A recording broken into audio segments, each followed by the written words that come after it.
Yo, what's going on, everybody? So I want to have another conversation with you guys about what happened in Boruto chapter 38, and in particular I want to talk to you guys about whether or not Sasuke is going to be able to rescue Naruto Uzumaki from his current circumstances with Jigen in the manga. And so with that being said, if you're an anime only viewer, I'm going to tell you right now, I'm going to be talking about massive spoilers, and I know this title and the thumbnail in itself is a bit of a spoiler, but I will say this much: it's one of those things where you can't really have the discussion about the topic and not give away some type of spoiler. My heart does go out to you because I remember for myself when I was subscribed to Sawyer 7 Mage and King of Lightning when the Naruto chapters would come out, and if I hadn't read the chapter, their titles and thumbnails would give me a bit of an idea about what happened in the chapter. And I can say this much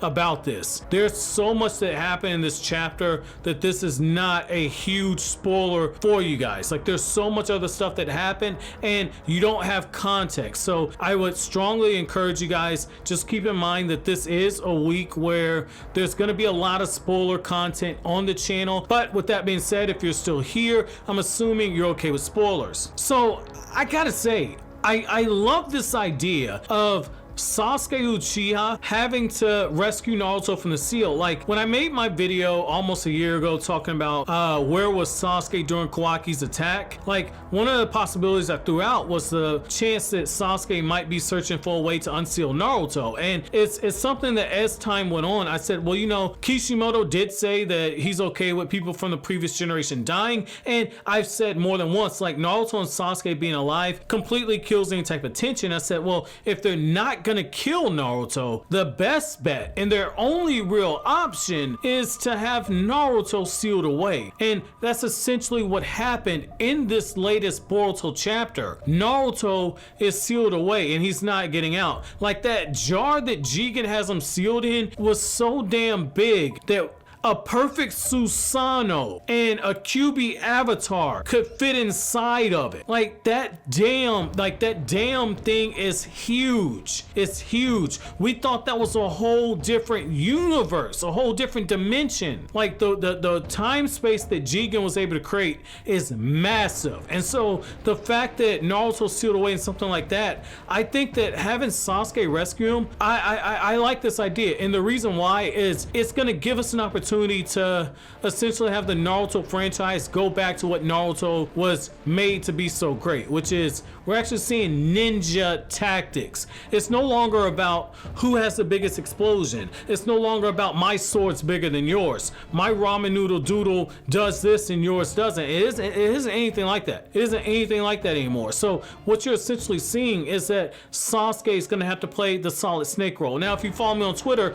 you know I'm a huge Metal Gear Solid fan. And so the fact that you can have a situation where, just like the Metal Gear Solid games, where you're placed outside of the enemy camp and you have to sneak in and gather information and work your way to the main conflict, you could have Sasuke have to sneak in and basically go through all Jigen's dimensions and look for a way to find his way back to Naruto, because you can bet that Jigen already knows that, okay, well, Sasuke can access these dimensions. And even Naruto says, well, you can't really track Sasuke. You have the Karma Seal to track Kawaki, but you can't do that with Sasuke. So Jigen's gonna know, I need to hide this dimension from Sasuke. So it's really one of those things where, yes, Sasuke might have the coordinates memorized, but if Jigen can form a dimension that big, what's to say he can't take that pot and place it inside of another dimension? I mean, there are so many things about Jigen's powers that we do not know. There's so many different things. So I like this idea of Sasuke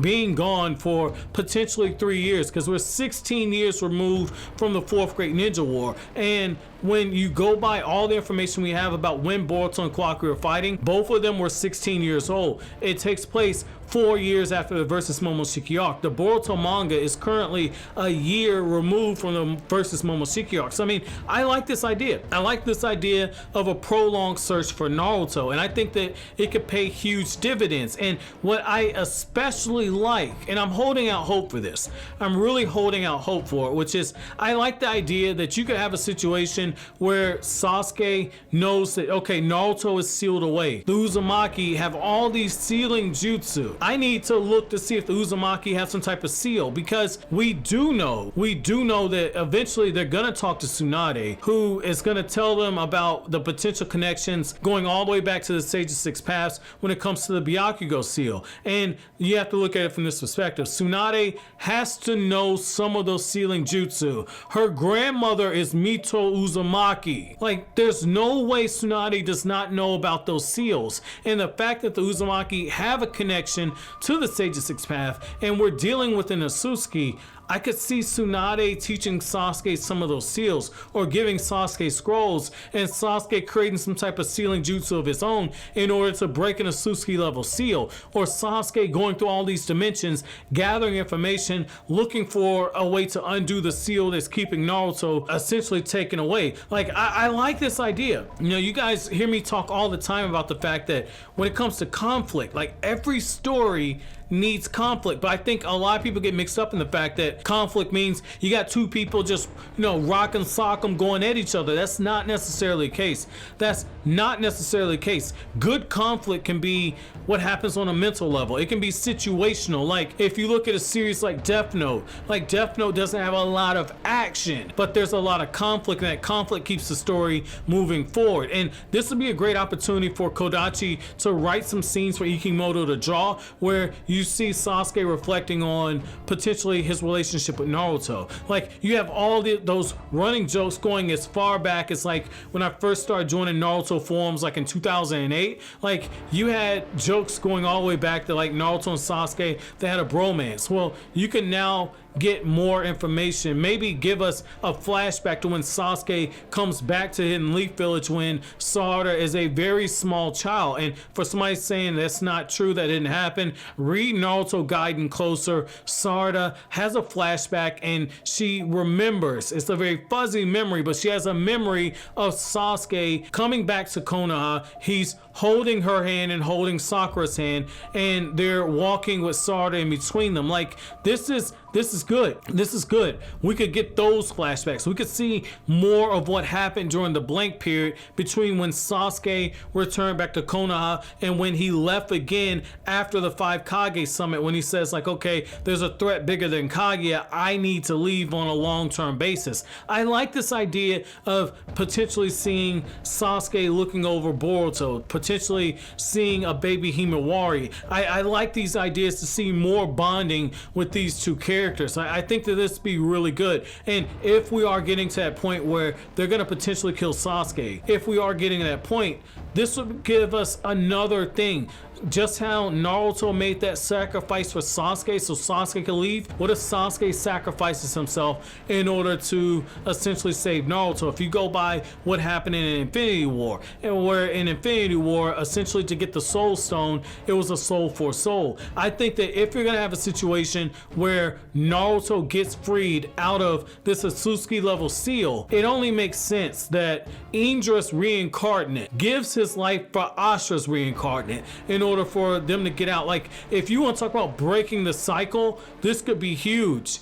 This could be huge, and this would be the ultimate redemption for Sasuke. This could be the ultimate redemption, because you hear so much about how he's the Hokage from the shadows, how he has the best interests of the village and he doesn't get any of the credit for it. This could be one of those moments where Sasuke gives up his life for the greater good, just like how Itachi sacrificed so much for the Hidden Leaf Village, all for the greater good. Like, he sacrificed his family, he sacrificed his lover Izumi Uchiha for the safety of the Hidden Leaf Village. Now you have Sasuke in a similar situation where Sasuke understands, in order for my daughter, in order for my family, in order for my village to thrive, I might have to give my life up so Naruto can guide them. But I want to know from you guys, how do you feel about me saying Sasuke should make that sacrifice for Naruto? Let me know down in the comment section below. But as always, guys, if you like anything I had to say, don't forget to comment, rate, subscribe, and share. Thank you so much for watching all the way to the end. Have an awesome day, guys.